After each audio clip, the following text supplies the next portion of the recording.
Sabotsy voalohan'ny volana Jona 2024 araba toboko lafinaritra toboko vavy ankafaliana indray no iarana amintsika ny tokantrano ny amin'ny takarivan'ny sabotsy ity dia manasanao anaraka ny fampahalalam-baovao hatramin'ny farany ny trangam-piarahamonina izay hita teny Itosy teny ny mahakasika ny tontolom-pifidianana indrindra ihany koa ny fanambarana izay navoaka ny miaramila eo anatrehan'ny zavamisy eto amin'ny firenena fikarakarana ny fifidianana ao anatin'izany eo ihany koa ny fanehoan-kevitra maro samihafa amin'ny tontolo politika sy ny zavamisy eo amin'ny tontolon'ny fonina satria moa sabotsy raha teo ny andro dia manasantsika ary anaraka ny fampahalalam-baovao hatramin'ny farany ny tondra ny tatitra ny fampahafantarana ny vokatry ny fanaraha-mason'ny fifidianana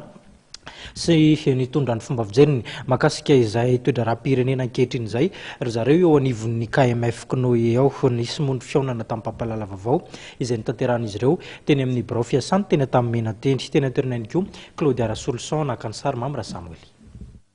Tsy tokony hosakana amin'ny fanatanterahana ny fifidianana ny olana ara-teknika izay hita nandritry ny fanaraha-maso ny zotra-pifidianana mialohan'ny fifidianana na ny phase pré-électorale raha nitatitra izay noentiny mpikambana eo anivon'ny KMF Knoe ny maraina teo nandritry ny fiaonana tamin'ny mpampalala vaovao.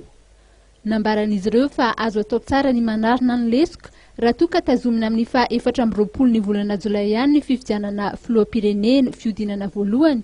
ary mbola namafisin'izy ireo hatrany fa ny fifidianana no any ahafahana mivoaka amin'ny krizy. Izay Knoe nefa dia milaza fa ny fifidianana ihany no vahaolana amin'ny fivoahantsika amin'izao olana mianjadon'ny firenena izao. Ka amin'ny Knoe dia eo le hoe fanasarana reo ataontsika hoe indro-kely ozy ny mpandrafitra amin'ny lafiny teknika. Eo ihany koa nefa ny mbola fanaikana reo acteur na mpisehatra andray andraikitra amin'ny tandrify azy indrindrindrindra amin'ny fanabeazana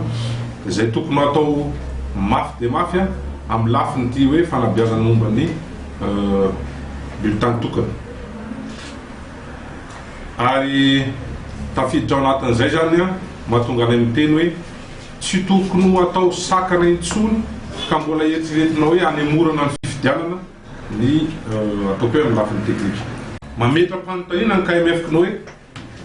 hoe ny CES misy amin'izao fotoana izao ve anana ny fitokisan'ny vahoaka raha mbola io CES io no hitsara ny fifidianana ho avy. Midika izay fa izahay dia manao sosikevitra ny tokony andravana ny CES amin'izao fotoana izao ary tokony ametrahana mpikambana vaovao. Misy ny takony fampemorana ray volana ny fifidianana.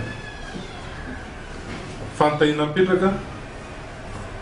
avaolana ara-politika ve ny fanemorana an'izany ray volana. Nambaran'izy ireo fa olana ara-politika no misy fa tsy olana ara-teknika ka finiavana politika no ilaina mba hamahana izany amin'ny fitadiavana ny marimaritra iraisana.